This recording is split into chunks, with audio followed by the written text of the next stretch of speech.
What up, Dokkanners? This celebration has pretty much not died off, but you know, it's definitely slowed down now since we had the initial craze of the April Fool stuff, the Dokkan Festival release. Now that you've maybe seen what the Nappa Vegeta can do at max links and all that stuff, there's really not much else going on other than the usual mandatory responsible Dokkanning duties that we all have. Doing your daily missions, getting whatever stones you can every single day, getting the resources that you can. So what is there to look ahead to? Well, there's not a whole lot. We do know that there are some data IDs that insinuate some potential EZAs coming up, some Dokkan Awakenings coming up. We do know that the next content drop is going to be in a couple of days.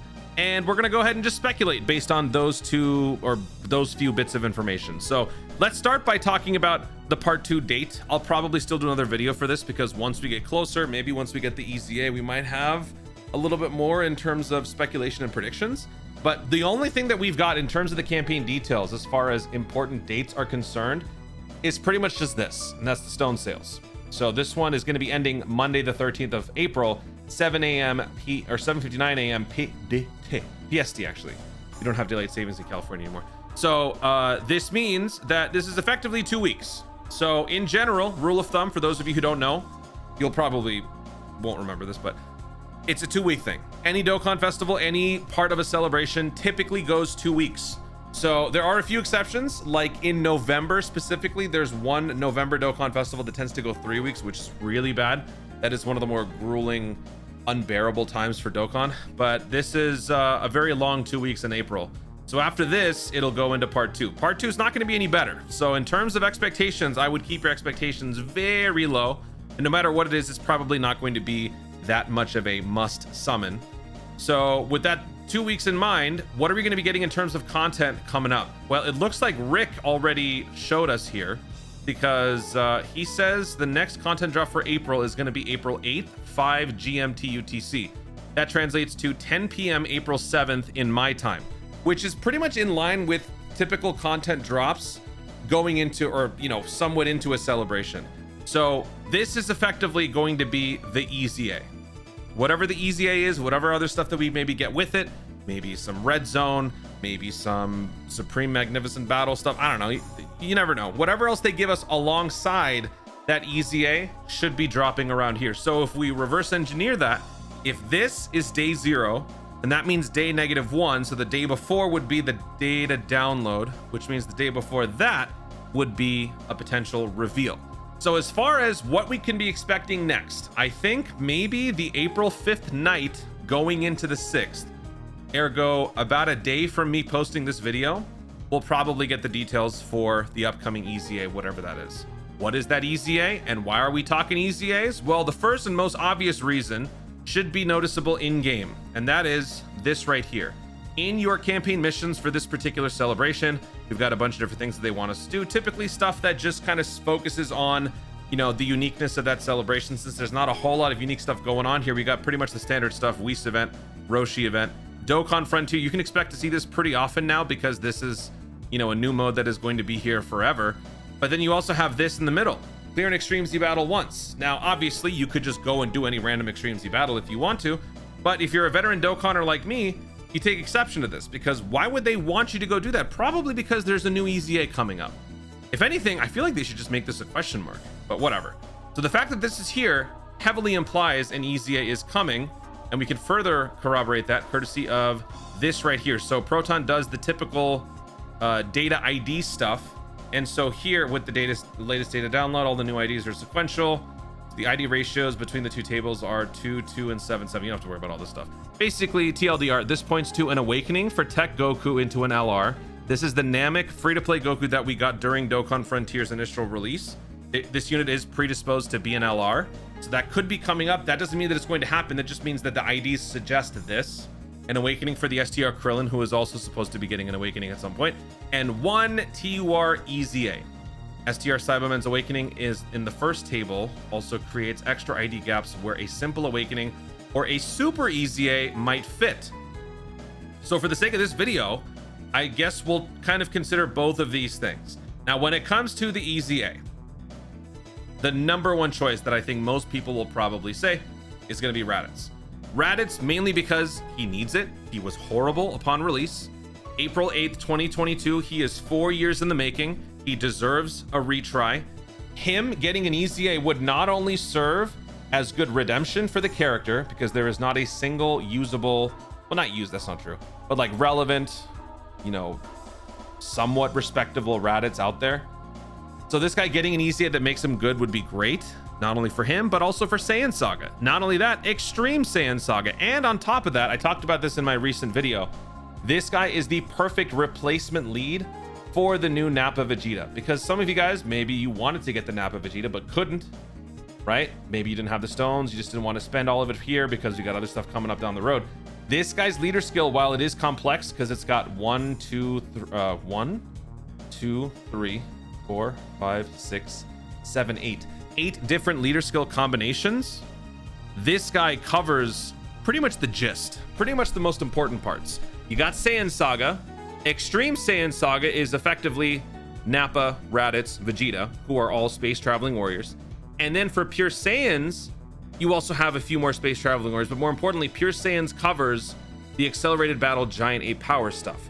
So you are pretty much covering all the important beats here, which will allow Raditz to be your replacement lead so that you can run the Vegeta as a friend lead. So besides just the fact that he needs one, this would fit in terms of team building and also help expand upon Saiyan Saga and the overall functionality and applicability of the Nappa Vegeta. Besides him, there are only a handful of other units that would fit the criteria for an EZA, being a TUR and having released at least 3 years prior. This guy's too soon. He came out in 2024, so by that standard, he wouldn't be eligible, but I suppose you could also mention him. But the only other options would be this guy, who is the banner unit to that Raditz. You've got the STR Gohan Piccolo, who released back in 2024, but he's also too soon. And then this guy. This guy is far older than any of the other units. He was the banner unit for the AGL Bardock release back in 2020. That Saiyan Day unit, the guy who turns into Super Saiyan Bardock, who was a defense stacker. Yeah, this guy released for that. So, I mean, he could also get the, you know, I don't know the rule when it comes to the data ID tables stuff. Like, is it, when he talks about those TUR EZAs, is it just strictly regular EZAs or is it sub EZAs? Either way, it still requires 7 levels, so I think it still works. So I guess it could be this one. And this guy will also get a pretty nice EZA when the time comes, because he does have some damage reduction already for a unit that released in 2020. I think that was pretty good. When outnumbered, which is kind of catering to some of the conditions that you might be hoping for when you're using a Nappa Vegeta unit, especially the Nappa side. So yeah, honestly, if I were to guess, it really just boils down to Raditz or Raditz. It's gonna be one of those for sure. Look right here. Yeah, that pretty much fits it. Now for Super EZA, the only Super EZAs that would happen would have to be either version Z Goku's EZA, but if they were going to do that, then we would probably also get the EZAs for these. So I don't know about that. That's not to say that this guy has to happen at the same time as these. Version Z and that like overhaul did give us like an updated release drop for this guy alongside the Z fighters, but this guy was his own thing when version Z first started during the 7th anniversary. So they could handle his Super EZA separately, or they could give a Super EZA to a Prime Battle, another Prime Battle character. It would be weird for them to jump from Goku to Krillin, because I feel like Frieza deserves the next Super EZA. But I mean, I guess he's possible. I don't think this guy would, these two would definitely not get it because they're anniversary. This guy, I don't know if he would get it. When did this guy get the EZA? It was in 2024. I think on the same celebration as, was this the same celebration as Gohan? Kind of. Wait, this is the end of March or end of February. And then when did this fool come out? Yeah. But nah, that's not gonna happen. So yeah, either we get no Super EZA, or if it is a Super EZA, it's either got to be Krillin, or it's got to be, oh my god, what if it's a world tournament? This was the first EZA. When did that happen? That happened in 2023, 3 years ago. This fits. If okay, a world tournament is definitely coming up. Like it's got to happen. Either it drops during this like second half of part 1, or more likely it happens during part 2. If that happens, they could start pushing Super EZAs for World Tournament characters, which would not only increase player traffic in the World Tournament, but it would also give Saiyan Saga again another useful piece, especially considering in Saiyan Saga we already have a Gohan whose EZA is very useful, but lacks a Saiyan Saga Piccolo that can function very well with him, right? Like, this guy's a good unit, but if you had this guy leading the rotation with the Gohan, that would be way better. So all of a sudden, I'm actually kind of thinking this could happen. But if it is going to be a super easy, it's got to be free to play, because there's no other, like, there's no summonable LR that could be eligible, which also kind of brings me back to doubtful mode. But yeah, that's all I got. Actually, there's one more thing.